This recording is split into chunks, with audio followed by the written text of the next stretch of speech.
اگر ہم دیکھیں ٹک ٹاک اس وقت اگر ہم دیکھیں اس کی جو ٹریفک ہے وہ پچھلے دنوں آیا کہ اس نے پچھلے 20 سال کی ہسٹری جو گوگل کی تھی اس کو بریک کیا اور اب پہلے نمبر پر ہے. اب پہلے نمبر پہ جو سب سے یوزڈ پلیٹ فارمز ہے وہ ہے ٹک ٹاک.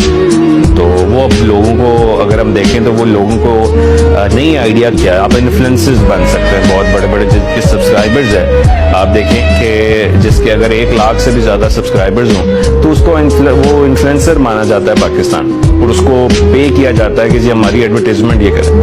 تو یہی چیز ہے جو کہ جیسے ہم دیکھتے ہیں کہ الیکشنز ہوتے ہیں کبھی یا کوئی بھی بڑی بڑی چیزیں ہوتی ہیں تو انفلوئنسرز کو یوز کیا جاتا ہے to advertise their campaigns. That's how the people make money, but that's very high level. That rather than thinking that this is just for the fun, but actually it's not just for the fun. It's actually real games happening.